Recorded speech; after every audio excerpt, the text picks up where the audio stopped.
So today we have with us Betsy Sewell as well as Greg Poirier.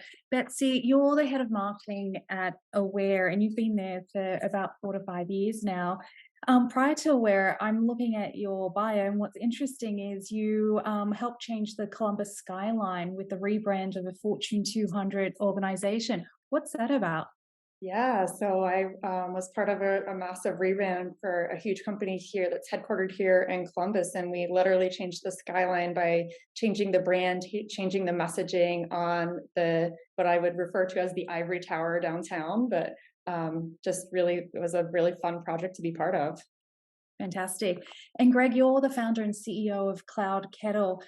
You've been working and helping companies with their sales ops and marketing operations. But one fun, interesting fact that I think could be interesting for everyone to hear is why Cloud Kettle? Why name your company Cloud Kettle? Well, I was panicked there. I didn't know what you're going to ask, Ursula. I mean, there's the very on brand story, and then there's the very apropos story, if you know us, which is we're data nerds. And when we were trying to come up with the name of the company, we knew we wanted the word cloud in it because primarily we serviced cloud companies and we worked on Salesforce in that ecosystem. And created a spreadsheet. It had two columns. One column was a lot of words related to cloud, and the other column was a lot of words like kettle.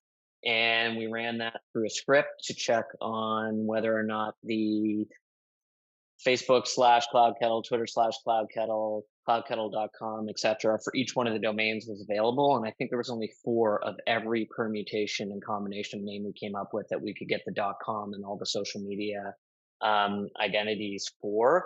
And then it went out to a voting panel to some friends, and Cloud Kettle is the one that was chosen. And away we go. Fantastic. And just for the folks who are listening in, we have a big group of folks, which is really exciting. Feel free to send through any questions that you have. I want to make this as interactive as possible. So if you have a follow-on question, just drop it in and we can bring it up during the conversation. Our goal here is to spend probably like 30 minutes asking the questions, and then we'll do Q&A. So what matters more, company size in terms of ARR or employee count when it comes to your marketing operations stack? Betsy, why don't we start with you? What does your stack look like? And if you can tell us a bit more about Aware. Yeah, for sure. So I've been Aware about 5.5 years actually. And so I was employee number one in the marketing department. And I have seen it grow now to, I don't know, I think we're at maybe 10 employees in the core marketing group. And what's been interesting, that question is really interesting, which matters more, the size of the company or the ARR? And I would say it's a little bit of both, because you obviously need to have the employees to support the tech stack and make sure that you're able to operationalize it. But you also need to be able to drive you need to have the pipeline coming in to appropriately leverage your tech stack and to be able to get value out of it. So what we have today is a combination of, we use HubSpot for our marketing automation as well as hosting our website. We use Salesforce for CRM, and anything beyond MQL basically goes through Salesforce. We have SalesLoft, Zoom Info, and I think there's a number of others, but those are kind of the main ones. One that we're implementing today is Lean Data, which is really going to help us with our lead routing to our SDR team. That's an example of something we wouldn't have needed at a smaller stage because we didn't have an SDR team to route anything to. That's great. And Greg, since you're representing Jordan and other companies, through your experience, I mean, you work with such a range of companies every day, and most of them tend to be cloud companies. What's your take on the question? I think ARR matters in the context of what can you afford to pay for and how many staff can you afford to hire to maintain whatever you're going to put in place. Deal size and how many deals you're closing is what impacts kind of the other item most importantly. So, contextually, we work with some really big publicly traded companies, but their deal size is massive. So $50,000, $100,000, $1 million deals going through fairly regularly. You can have a more straightforward instance of Salesforce and a set of integrated ecosystem items in the case where the deals are that big and still afford to pay for things. But then you have smaller organizations in terms of what a deal size looks like. So maybe they are on the SMB side of B2B sales, or they have a B2C offering or a B2B2C offering. In that case, you get into much more complex scenarios to support the same level of revenue, because you might have 8, 15 different pods of SDRs, and then a whole set of salespeople supporting them, and an entire set of sales engineers supporting them, and an entire set of customer success managers supporting that. And when you get into that world, the solutions get fairly complex. So it's number of deals maybe more than actual total ARR. That's really Yeah, interesting. I would agree with that. Yeah, Sure. and the complexity if you're going after SMB, mid-market, and enterprise, and then what that layering looks like. And ultimately, if you're adding it then an SDR team, then that also adds in additional complexity. Which brings me to the next question: what is the biggest pressure point for marketing operations, and then also sales operations as a lead on? Betsy, I'm going to start with you for that Yeah, I question. mean, I think the biggest challenge we face is really making sure that what we have from marketing ops is syncing and flowing really nicely into the sales ops side. So really thinking more of it as RevOps than sales ops and marketing ops. That's been a challenge for us, quite frankly, over the years. Even when we were much smaller and there were maybe 2 of us working through the system, it was still a challenge. And some of it comes down to just mapping, but a lot of it comes down to aligning on what's the strategy, what is important to us to track, how are we going to track it, how are we going to use that data, et cetera. And that changes, at least in the stage company that we're at. We're, a smaller stage startup that's fast growing. And so every 6 months, we might need to change what's important to us and what we're paying attention to, or kind of like the data that we're tracking. Greg, from your perspective? I would say, I mean, I'll make an assumption that the attendees and the listeners are somewhat, sophisticated in the context. They've got the block and tackle in place. So we've got a good lead routing solution like Lean Data in place. We've got a good enrichment solution like Clearbit in place. We've got digital signatures, so DocuSign or similar solutions in place. Once you move beyond that, I think the one that organizations fall down on most often as they try to become more sophisticated is they're either not doing attribution well, or they're not doing deal desk well, or both perhaps. But one's kind of has to start at the start of the marketing and sales process and go all the way through. The other kind of happens at the end. But those tend to be the 2 areas where you start to see the wheels fall off the wagon as an organization begins to scale, because they're kind of hard to implement. They're hard to implement, but also that kind of comes back to the alignment, especially when you're thinking about attribution. That, for me, that's what would be top of mind more so than deal desk. Attribution, we have to align with the other pipeline generating functions in the business. Like what are we calling, like how are we parsing up attribution based on activities, based on a level of engagement, et cetera. And that I'm assuming it's only gotten worse over time for us just as we grow. And I assume as we continue to grow, that's just going to be a compounding problem. There's a question from the audience. Mark just asked a question. Why can't we all have just a standardized lead naming convention, MQL naming convention? Why is it that every company that you go into, it has to be different, and then trying to dissect it every time adds to the complexity? Maybe it's a rhetorical question, but is there a way there's that level of standardization we can start introducing into our daily nomenclature?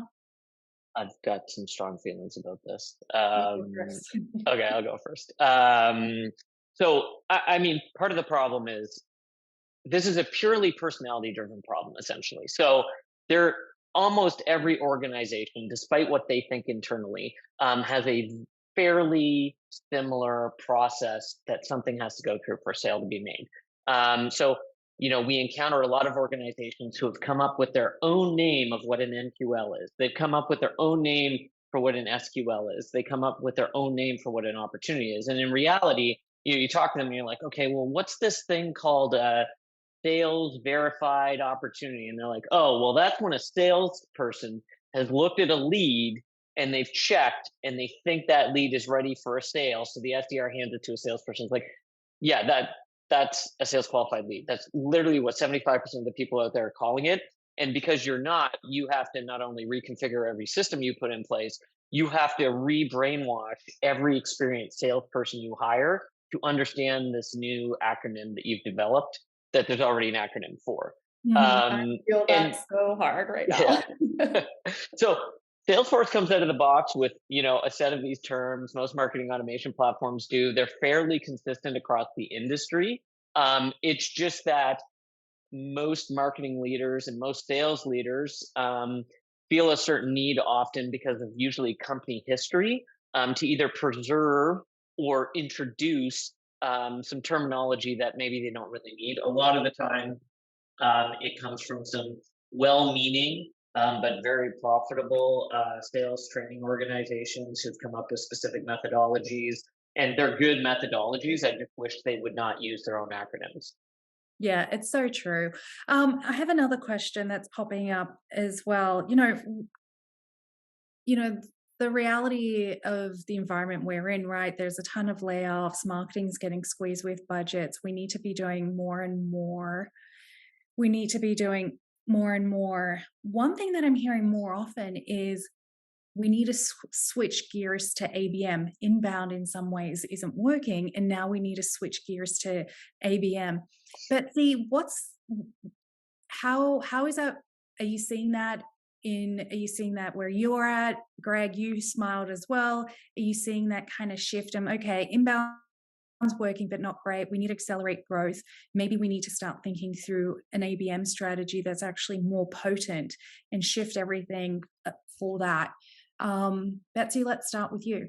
Yeah, for sure. We, are getting that pressure every day more and more. I'd say we're probably about 6 months out from actually implementing that, but it is certainly looming.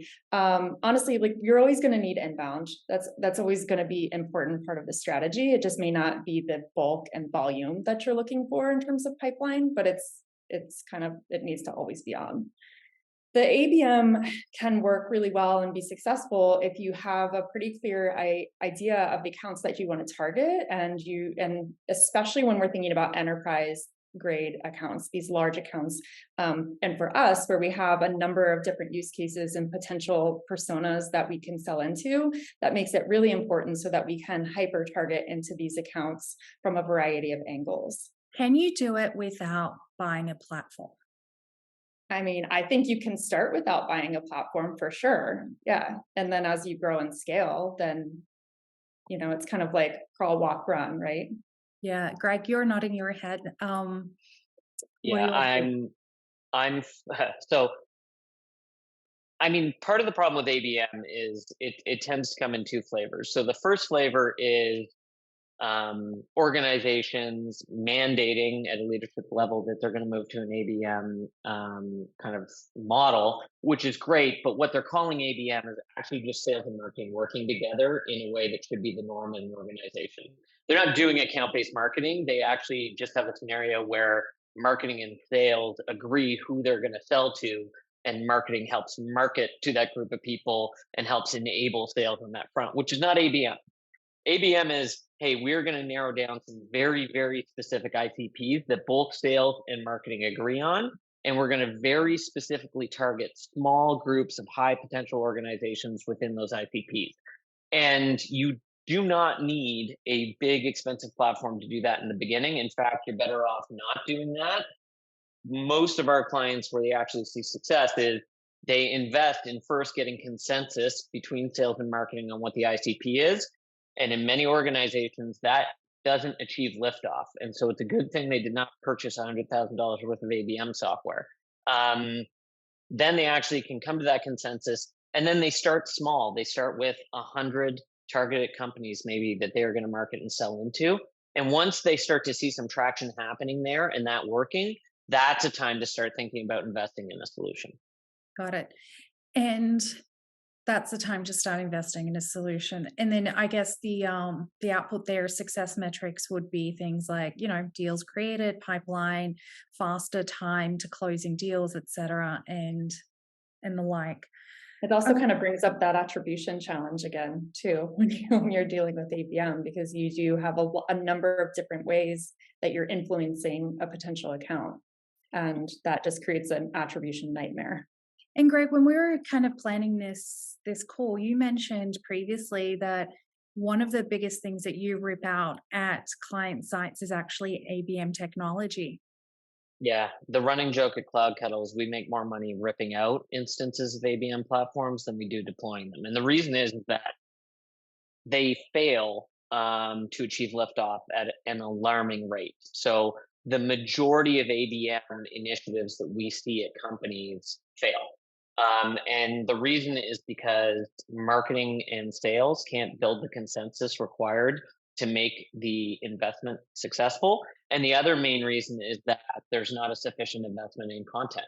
So it's great that you've developed this ABM concept and you're going to move forward with it, but that requires a lot of content that is very specific at an individual company level, at a very specific industry level, at a very specific role level. And most organizations launch a big ABM initiative by investing a lot in a platform without actually either hiring or outsourcing, or ideally a combination of both, an entire set of content people to generate what's going to be required to make that successful. Because if your ABM initiative is going to have 50, 75, 150 interactions in order to make a sale to 100 very specific companies, well, you got to have an ebook that's very closely aligned with them. You have to have events that are very closely targeted to them.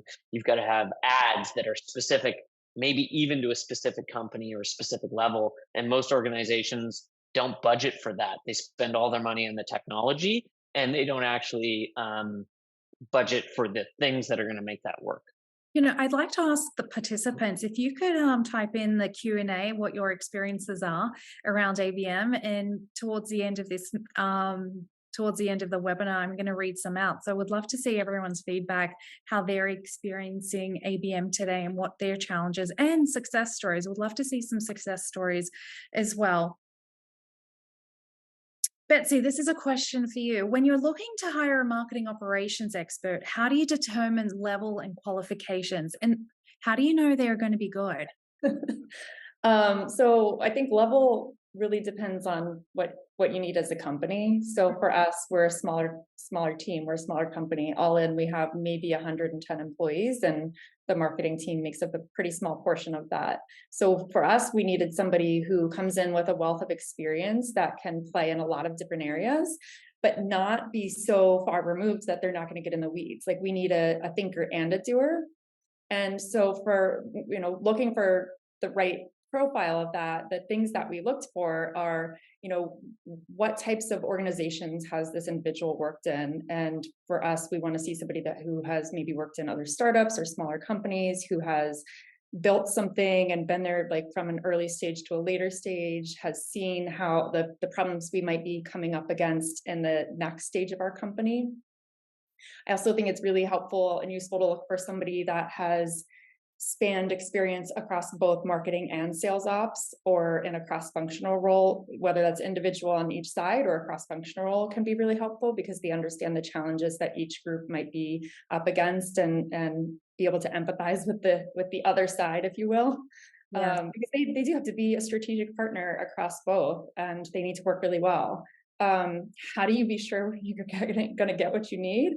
How are you sure about that in anyone you hire? You have to do your diligence, and it's a lot about like, what questions do they ask? Are they asking and digging into the right areas that you'd expect them to in order to uncover problems or opportunities?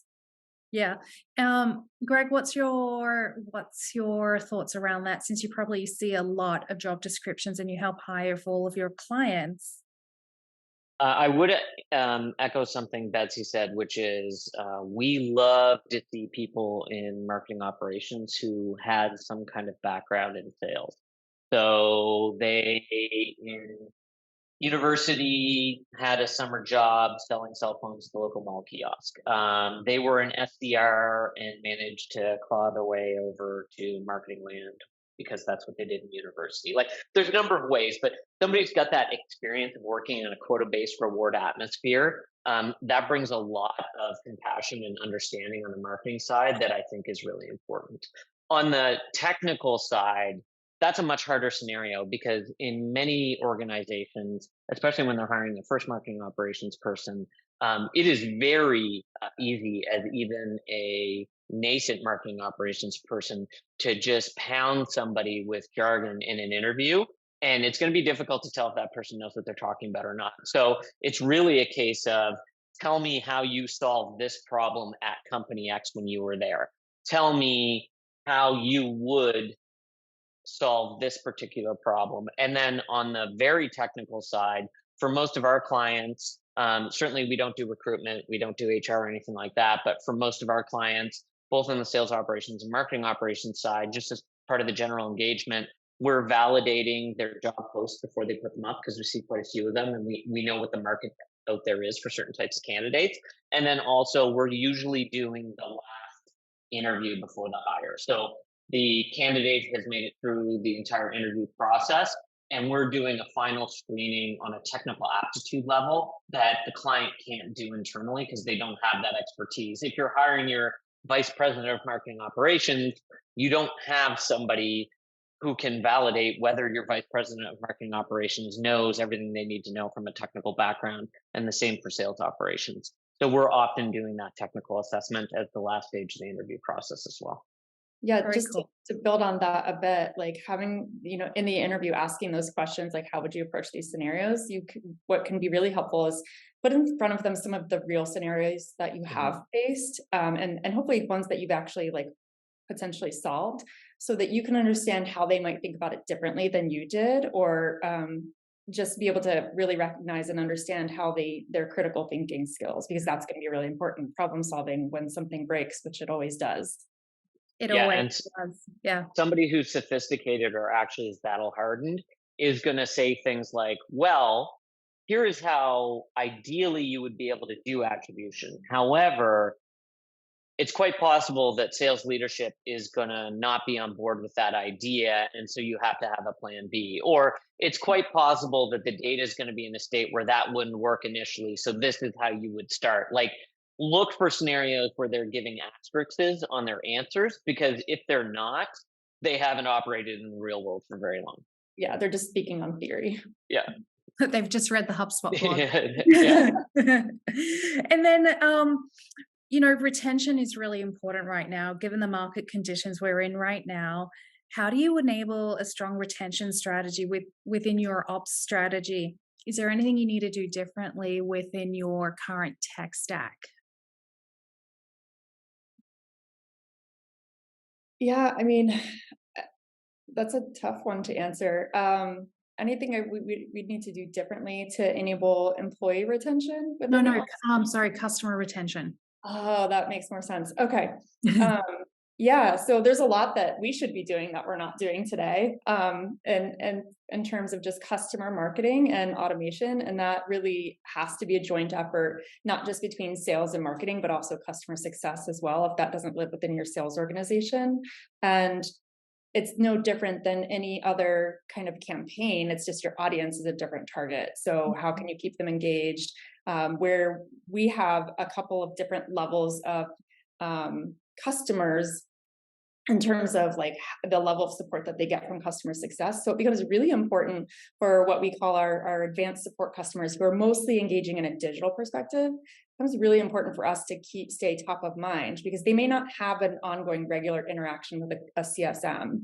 And then really understanding from the sales team and the customer success team where there might be opportunities for growth or expansion too, and building campaigns around that. And then all of that comes back to like, what is the data that lives within these platforms that we can leverage to make a better campaign, a smarter campaign that's going to deliver stronger results.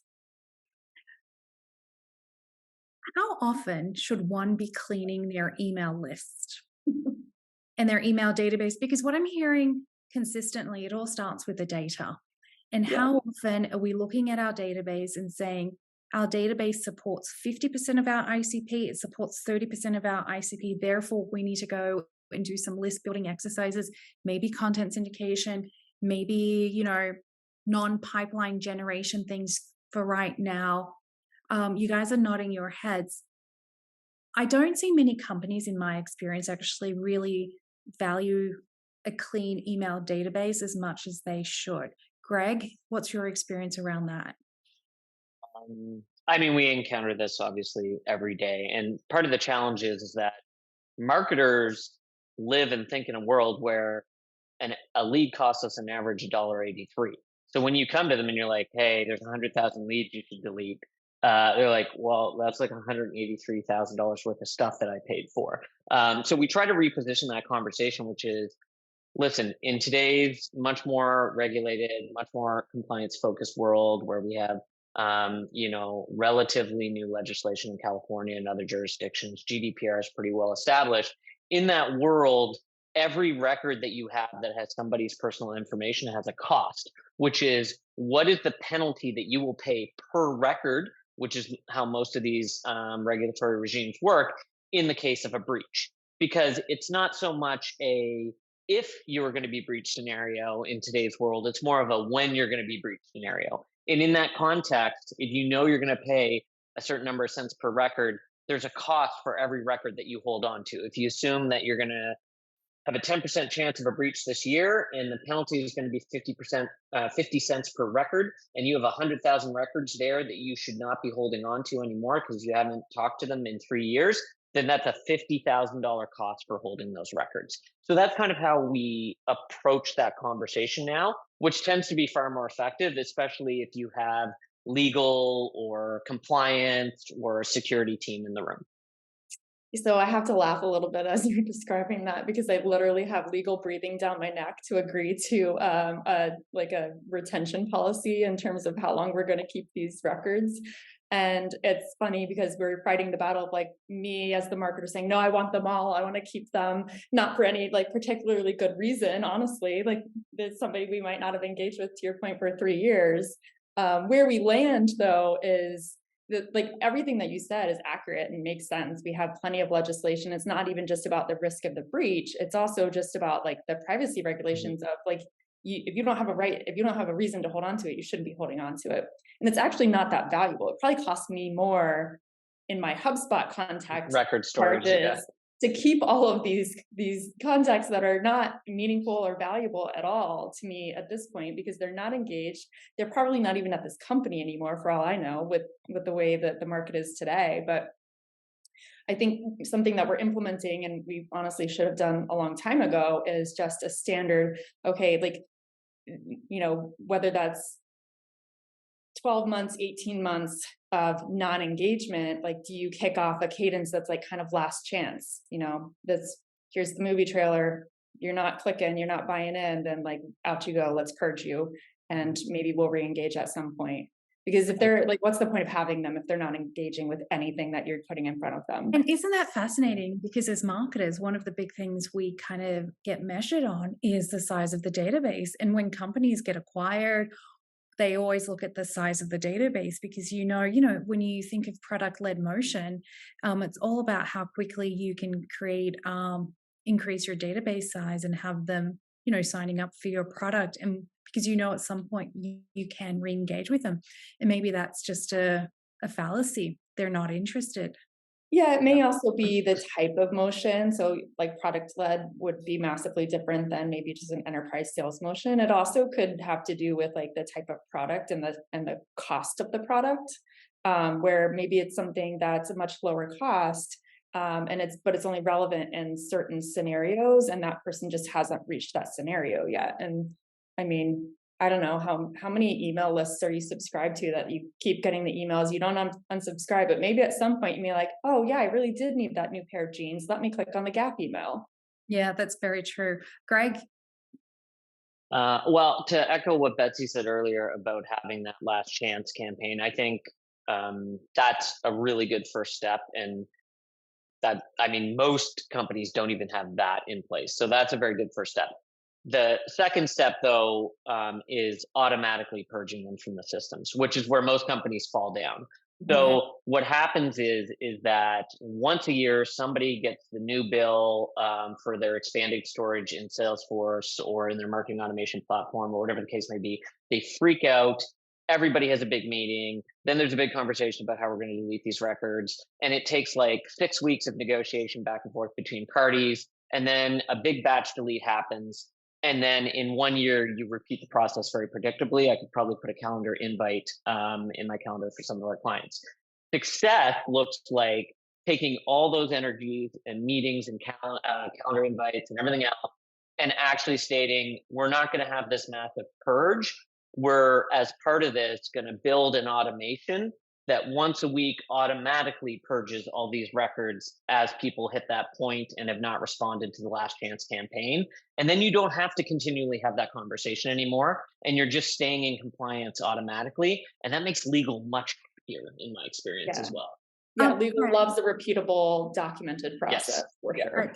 Could you build that repeatable documented process of best practices that we can share with our listeners and with the wider world? I don't think this is a known marketing it's a known marketing issue, but how to solve it, I think this is really a great way to do it. And I think if we can share it with the wider world, I think that could be really valuable as well. Another question I have is, we're all about saving money right now, right? And then sometimes you get that bill of a product you forgot to renew. And now they're being really harsh and hard about the fact that you now have to pay for another year and you didn't read the fine print where it's an automatic renewal. How do you create software renewal hygiene? Like, do you put a calendar invite? Do you remove the auto renew line item in your paperwork? What do you do so you're not saddled for the following year with a product you just don't want? Yeah, I think it depends on the product and this maybe the size of the opportunity, because if you're not spending a lot on a piece of software, they're not going to let you redline the contract. So in that case, you just need to put a calendar invite and say, yeah, like on this date, I need to make a decision, go, no go. Some of them you can also like manually, like I have known people, I have not done this myself, but I have known people who, as soon as they sign the contract, they immediately send out their cancellation notice so that they don't have to worry about it later. And then if they change their mind, they can change their mind. Like the company's not going to say, no, we don't want your money, but that way it doesn't get missed. Yeah, so we just went through a very painful process recently where we'd bought a very large enterprise piece of software, and it did not work. And it's never been deployed properly, and we're stuck in that contract currently. So I feel that pain. But like Betsy said, my first move is always, and I'll blame it on legal, make them the bad guy. I always say, oh yeah, look, sorry, legal doesn't approve any auto renewals. That can't be in the contract. And so if it's a not paper, I mean, generally PDF, but if it's an actual contract that you're going to sign, you can usually get that red line to remove.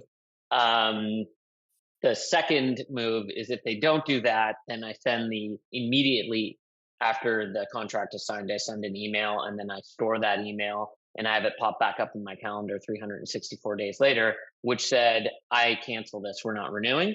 Added bonus, usually that gives you a better negotiation stance when you're going for renewal pricing.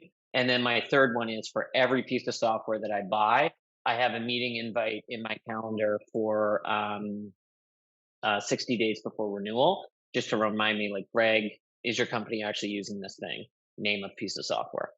Yeah. Oh, Yeah, very cool. how much software do you have that isn't being used? That seems like a good idea, but maybe you didn't actually have, like, whether it's bandwidth or enough employees to support the cost of it.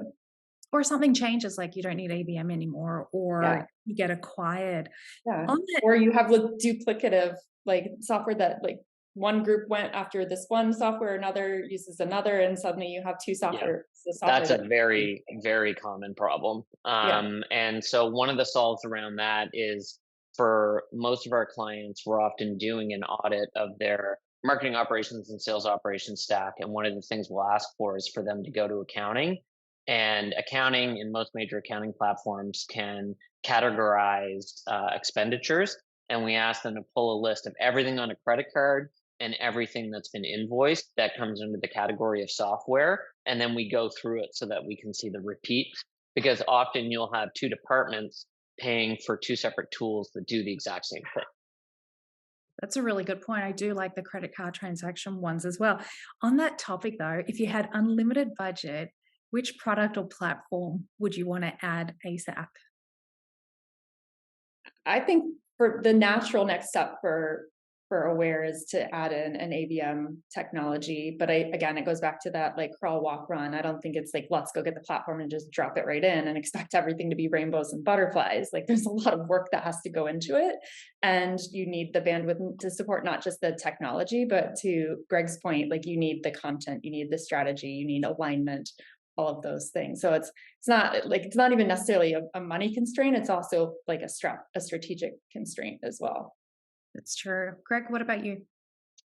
I think that's a harder question for me because we have access to so many demo orgs and so many client orgs that we get to tinker. We're naturally curious people and like to play in these platforms, so we get to tinker in a way that maybe not everybody does.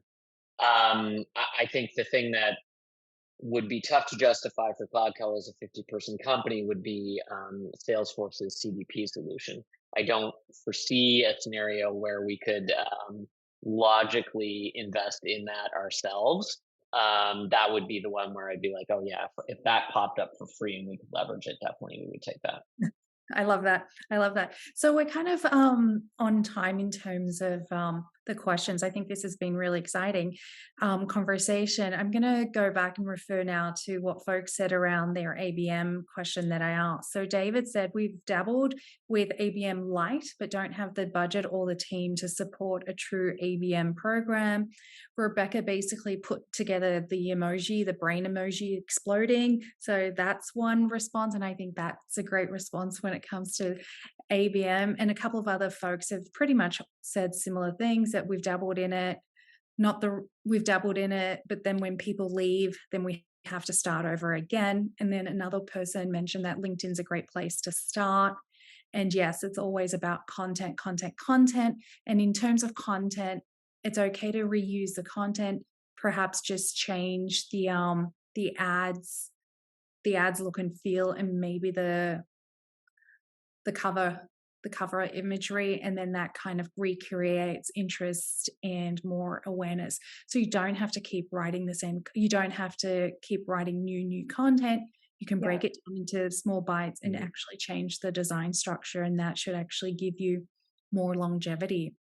And not just that, I mean, like cutting up the content into multiple different forms or like tactics of that same content. But like as marketers and as companies, I think we get bored of our content really quickly because we see it all the time. And we often forget that like who we're showing it to probably has not seen it enough times for it to actually register.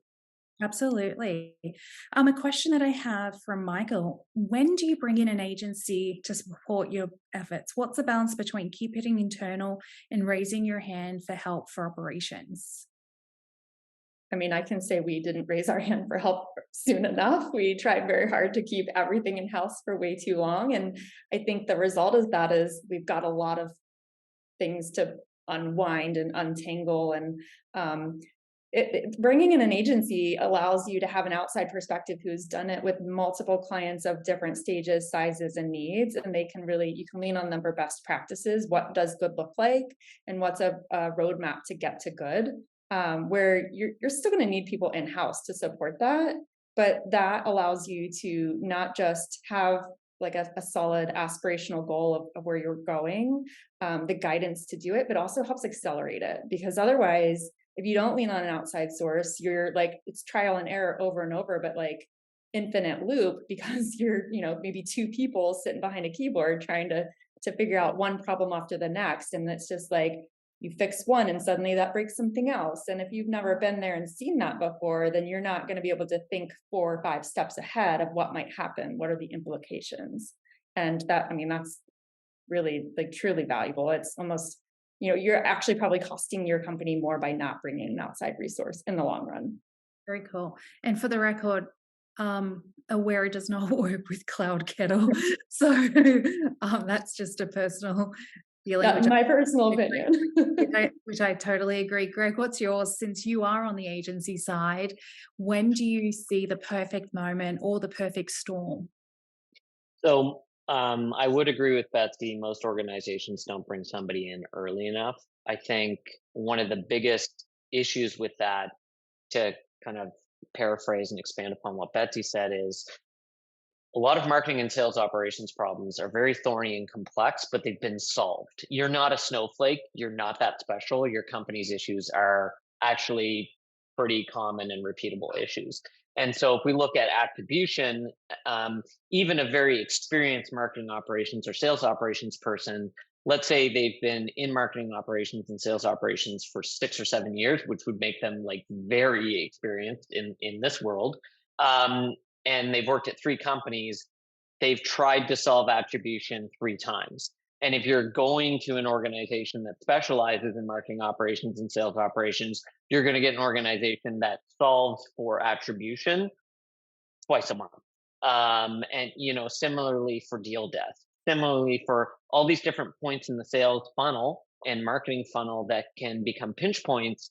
An experienced operator who's an outside third party, because they have dozens and dozens of clients, are solving these problems very repeatedly, but also iterating on them quickly. So, if we have 4 clients right now where we're working on attribution problems for them, some new piece of technology might be on the market, or there's a new solution or a way to solve a problem because Google's added some more identifiable information that we can leverage, or whatever the case may be. We can try that with 1 client and quickly spread that out, if it works, to 4 or 5 others. And if you're one person inside a company, you don't have that benefit of that repeatable process that you can use, repeat, iterate, use, repeat. Got it. A question from an anonymous attendee. For someone who may be starting out in a marketing ops sales career, what would be your best advice or biggest need to know? Gosh, I'd like to answer that. I think from through my experience, become an expert. Just go deep, learn everything you can, and don't be afraid to ask questions. Get in the trenches and do as many courses and trainings as you possibly can. And don't worry about the job title. Just learn as much as you can and become that expert, because that job title will come in later on, because everyone wants to hire you because they know who you are and how good you are. Yeah, and to that point, there's so many online certifications, online knowledge bases, whether like plenty of free resources that you can tap into to learn and really understand the market and understand the needs. The other thing I would add is it's really important. Like, you do need to get in the weeds and solve the today problems, but you have to be able to flex out of that and think ahead. So it's really like just keeping that in mind, keeping in check that like you can't just always focus on the tactical right now, because what you're going to lose sight of is like the bigger picture of what's going to need to be happening down the road. And on top of that, I also think when we first start our career, we always get stuck in the tactics. But I think it's really important to put your tactics on a presentation deck and kind of articulate what your tactics are and how they translate into a strategy, because then you could present that strategy slash tactics to your senior team. And then that connects the dots between being more strategic than tactical, but you're also in the weeds anyway. So there's a really nice framing around that you could also do. Yeah. Yeah, and I think most sales and marketing operations people early in their career make a fundamental mistake in that they think the issue is the platforms, and if they had a more expensive platform or a better way to do something in a platform, they'd be able to solve a problem. And generally speaking, that's not the answer. Most of even the basic platforms can do what you're going to need to do for the most part. It's that they have not yet honed their skills of pitching internally, getting executive buy-in, building consensus, and they don't know how to describe their concepts and solutions in a way that's understandable and not complex. So attribution is the example I always use, is like, when you go into the room and the sales team and the marketing team are disagreeing over who gets credit for something, marketing says it was them, sales says it was them, and one of them points to you, the marketing operations person says, well, what's our attribution model say? And if you have to start drawing a diagram on a board and it's going to take 5 minutes to explain, you've lost. There's no credibility left. There's no air left in the room.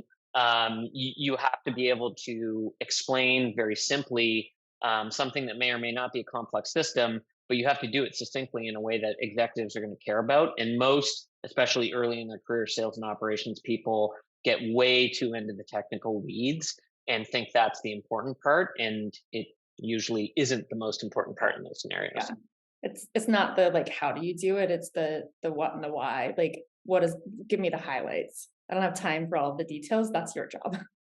Yeah. What are the top 3 things that you're working on in marketing ops? If you can communicate that once a week, and what are the top 3 things you're working on, I think that could be really valuable as a way for everyone to really cut through all the noise and say, yep, these are the 3 things I'm working on this week.